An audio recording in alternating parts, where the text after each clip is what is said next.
So today's video is a review of another GDFB product. This is their Archers Spangenhelm. So I'd like to start off just by saying that it seems that GDFB has become very unpredictable in their quality control and stuff. There's no telling what is going to be up with the product when you get it.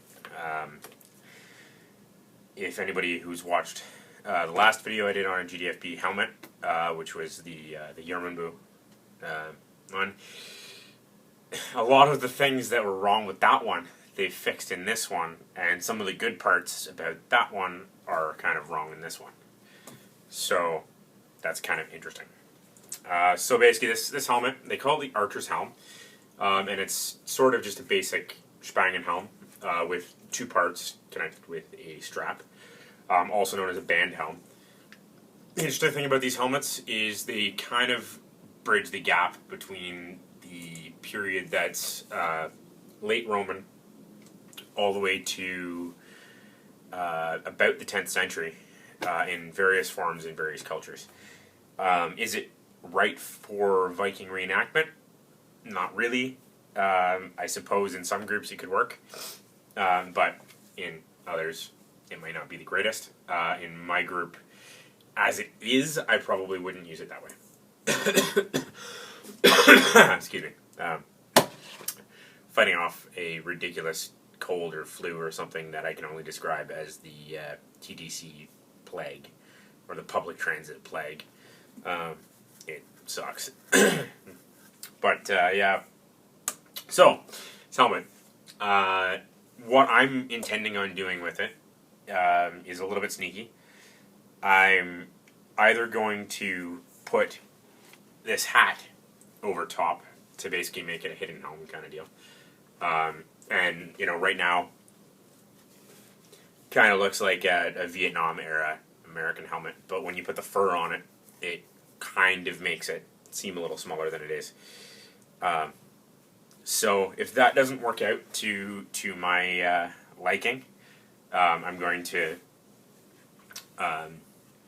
put a nasal on it, which makes it somewhat like a Spangenhelm, except it's got a little bit different of a profile. So it'll make it at least somewhat usable. So just to start off with some specs and stuff, it's made of 14 gauge, so it's actually a little bit overbuilt for what it is. The dome is made in two halves, welded together, and then riveted to the banding, and the banding is welded in a number of places. The welds could be a little nicer. They are full penetration welds, so strength is not a problem, but they could have been cleaned up a little bit better. I don't know if that'll show up so well, but there's some things here where they welded the band but didn't actually pay attention enough to make sure that line stayed crisp. So there's that kind of fit and finish issue. The big scratches that are on it are because it got thrown into a backpack or a bag with a bunch of other equipment and kind of got raked on the quillions of a sword. And it's been used a couple of times now, so it's got some dents and stuff. So one of the issues that I had with the other GDFB helmet was that they'd left some rough patches and burrs and stuff all over it. Well, there's not a single burr on this thing, but the level of polish is kind of lacking. There are a ton of grind marks and the swirlies of you know, like an orbital sander almost. And just a lot of burn. It's almost like they had intended to polish it, but stopped halfway through. So, you know, it's kind of, it's just, they should have either stopped at a point where it looked somewhat homogeneous and left it that way, and just went, okay, it's an economy helmet, so it's not going to be a huge issue if it's a little bit rough. But the fact that they brought it up to a certain level of polish where, you know, you can see a reflection in it, but it's a hazy, fuzzy reflection because of all of the grind marks. So it just looks like they stopped midway through polishing this thing, midway through giving it that extra little bit of finish. And who knows? They may fix that issue. It is definitely different than other GDFB products I've seen. And so it comes complete with the liner and the straps. The strap quality is pretty great. You know, it's kind of, it is what is on everything else. And it is interesting to note that what they've done is taken two thinner pieces of leather and sewn them together, whereas on the older one, it's actually just solid, thick leather. So that's kind of gone to a little bit more budget, but it's still a pretty good quality thing, as well as the holes in the strap are quite a bit quite a bit larger than the pin on the buckle. So it means that this is easy to buckle up and get unbuckled when you need to, and then you're not fighting with something behind your beard and whatever, if you have one. The liner, I like the older liners better. They feel nicer and they're of a slightly higher quality leather. This one, it's not too bad, and they've actually double reinforced all of the ends where the lacing passes through, which just makes it a little stronger so that it's not going to break if there's impact to it. I have it set for my head size, so it actually does fit lower down. Fits more like a hat. Which means that if I get hit hard, that's steel right on my head. So I do plan to actually pad that out and maybe actually remove, or not remove, but just remove the cording in here, the lacing there, and just make a padded cap to fit it to my head. In the description of this video, I'll post a link to where I got it. I purchased it from Cult of Athena, and it's interesting to note that if you do buy through them, make sure that you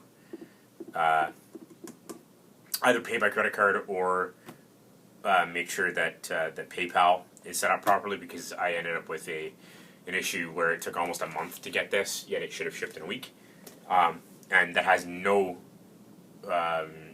that's not Cult of Athena's fault at all. That was just an issue with PayPal.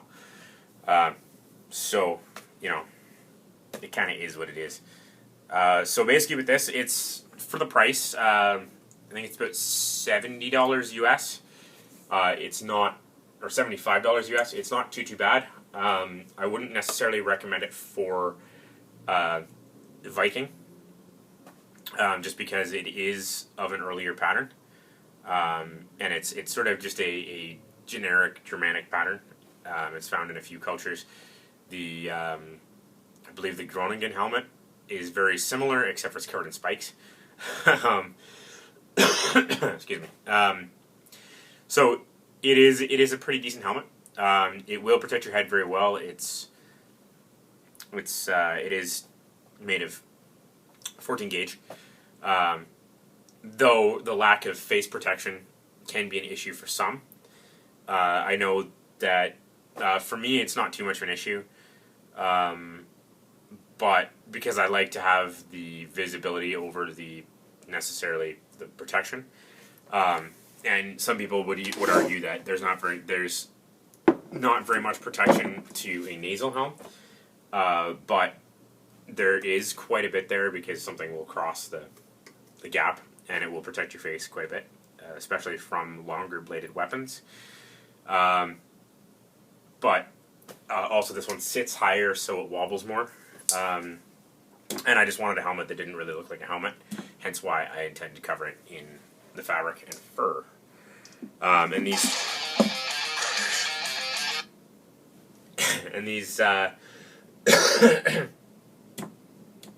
these two helmets, believe it or not, actually weigh about the same. They both weigh about 6 pounds. Excuse me. They don't feel like that same weight. The Spangenhelm, or the nasal helm, actually feels a lot heavier. But that's just because it sits higher and wobbles around, where this one says low enough that it's not too much of an issue.